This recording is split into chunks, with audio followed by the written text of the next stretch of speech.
Hello friend, how is it going? Welcome back to Toyota Maintenance YouTube channel.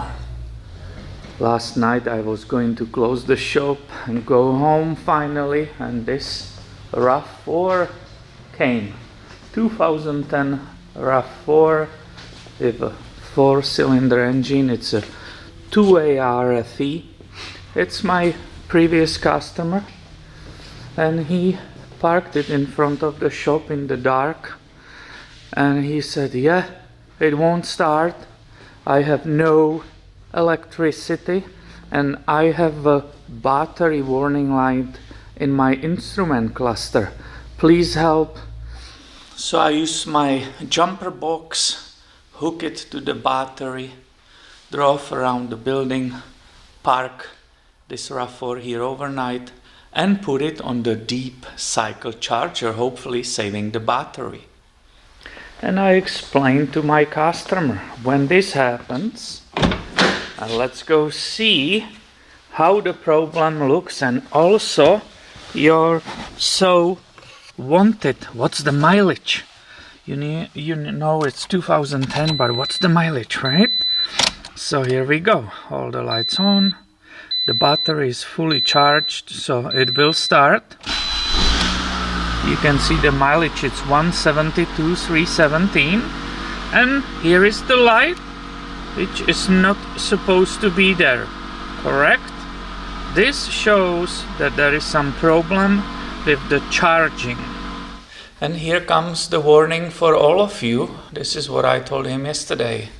I'm glad you arrived, but we are checking voltage on the battery when we jumped it, and it was only 8 volts, and that's way too low, and you have been basically risking that you will damage some of the computers, possibly the ECM, a computer which runs engine, because you're supposed to have like 12.5 at the minimum, and then when the alternator works it's over 13 volts. That's correct for all the systems to run them. But if you go below 12, you can actually damage those components, and it will be way more expensive than paying for a tow truck. So be careful with those things. Now we think immediately, all of us, okay, alternator is bad. So let's go look there. Alternator is relatively conveniently located right here. And immediately when we look at it, I will say that's original Toyota OEM alternator which came with the vehicle. So it will totally make sense that vehicle which is 10 years old, has 172,000 miles, the alternator finally gave up and it needs to be replaced. But before we will do that, we better check some fuses, correct? And if I'm correct, I didn't check yet, you will have 3 fuse boxes on this 2010 RAV4. One of them is here, believe it or not, there's another big one right here. And there still will be fuses underneath the dashboard. Let's open this cover, you just squeeze it. Here also you can see which fuses are where, there will be written it. If you look down here, you see ALT alternator 120. So if you compare it with the situation, you can see there's a huge fuse right here, but we can see it's a good one. If you want to make absolutely sure, you pull it out and test it with the multimeter. I learned in the past, and that's my little advice to you, before you replace that alternator, actually go and test every single fuse. I will do it right now. So what I do, I set my multimeter on ohms, which is the resistance. It says open, OL. If you test it, you touch these, it's all in zeros. And I'm going, instead of pulling every single fuse, I'm checking, touching these ends here in the fuses which are available, and I see immediately if that fuse stays OL as open, on, or it goes to the zeros. So far, my friend, all the fuses are good here, the small ones, and we saw that 120 it's not burned. Again, if you really want to make sure, you pull it and test it with this also. Did I just say that it's me and I will go and check all of them? Exactly, that's what I mean. I go when I have these electric problems. I learned in the past. It's always good to spend 2 more minutes, or whatever it costs you, 2-3 minutes. Go and look through all of them. There is that third area where the fuses are located, and I in general think Toyota engineers engineer the vehicles really good, and they are easy to work on comparison with other makes. But this one, it's a nightmare. Whoever was in charge of these, it was really dumb to put it right there. It's very hard to work on it in this space, but now you know where it is. I will check these fuses, all of them, too, right now. This is basically cover of those fuses, and now you can see how they are there. And if you are following all these fuses, down there you will not find these last 3, which means you have to pop this cover and do the last check behind it. What will be the best way to get it off? This way. Alright. And look at that. More treasures, more fuses to check. Are these ones good? They look definitely awesome. Again, if in doubt, pull them out. Do you have the same feeling like I have? Time to replace the alternator.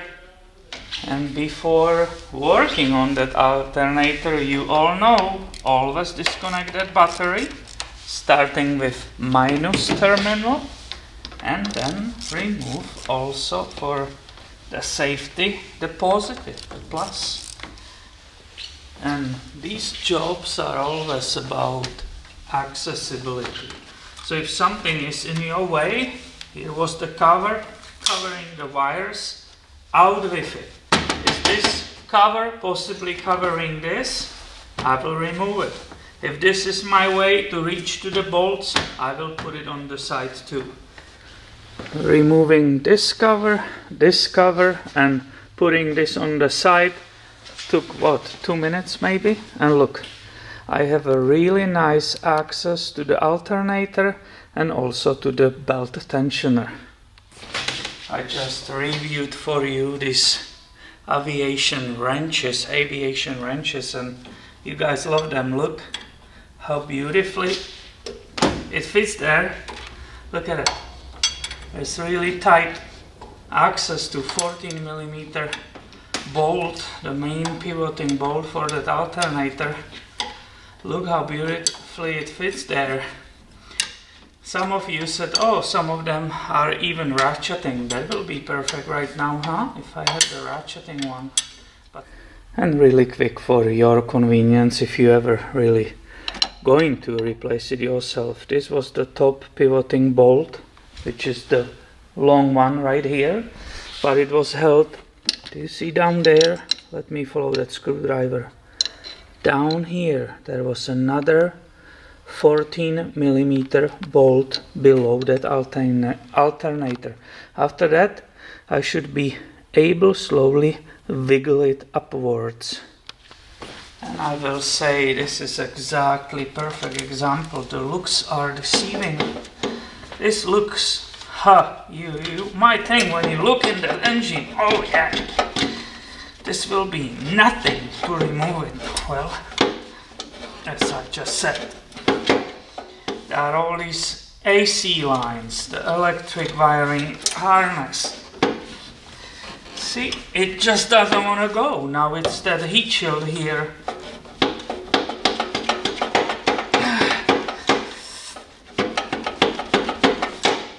They're always tight. So wear gloves definitely when you are yanking this thing out. This is unbelievable. Help yourself carefully. This is a core. Of course, I will not be anymore using this part, but I still don't want to damage it for the rebuilders. Oh my god, now this mount here needs to be removed, okay? And I will let the camera run so you can see. You will think little 4-cylinder here in a relatively large space. Well, it's deceiving. It's not the worst, obviously. There will be more difficult alternators to get to. My goodness. Always take your time and remove the wires. This, if I break it, oh, that will take a lot of time to fix it, to replace it. Here you go, my friend. And as we said, it's still original Toyota, and because you drill me on telling you the mileage of the vehicles, always give us a mileage, Peter. Now you know. We rightfully assume this lasted 170,000 miles. Good job. Now this gives us a chance to examine that alternator pulley. Some of you might think, well, what do you want to check on it? It's just a pulley. Well, it's not. It's a clutch pulley, actually. So it's made, that was designed, that one way, if you rotate it correctly, it will spin inside the parts, the alternator. You see it? Let me check. Yeah, you see it, I believe. But the other way, it will slip. And if I turn it clockwise, it really grabs. But if I, guys, try to turn it the other way, it slips.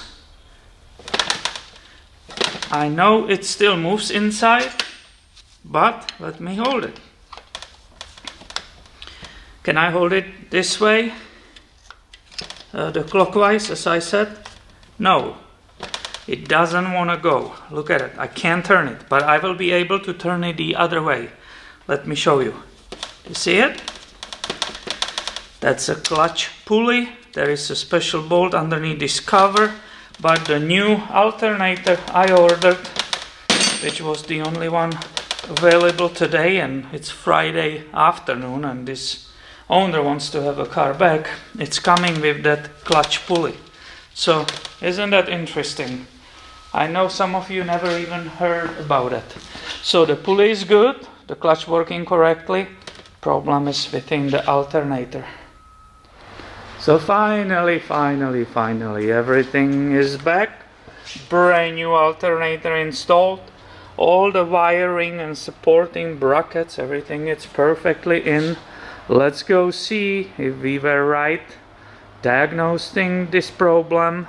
Let's go see if that light, that annoying battery light, will be gone. Cross fingers, please. I hope. What do you say? Did it right? Key, start, explosion. Hopefully not. Oh la la! You guys were right. Look at that pesky battery warning light. All gone. Obviously idle is high because the car was disconnected many times from the battery, the computer, the clock, it's off. But as you know, computer will relearn this really quickly. Now, I didn't show you last night when it came what happened, what were the numbers on the battery. Well, as I put my jumper to it, even to help it, I was reading approximately only 8 volts, and that's why I was warning about burning, destroying one of the ECMs. Let's go see how the new correct alternator what will be the charge on the battery terminals. This time I'm switching it to the volts, the black one to the minus, the red one to the positive, and you can see how steady, perfectly steady it is. 14.2 volts. This is absolutely perfect charging for this battery. This car is fixed and ready to go back home to the owner. And unfortunately I cannot go home because I was discovered by another YouTube subscriber, one of you. He found me here in Arcata, California, and I will actually go with him for a test drive, and I will be doing thorough inspection of his Toyota Sienna. So thank you for watching, be subscribed, and have a wonderful weekend, my friend.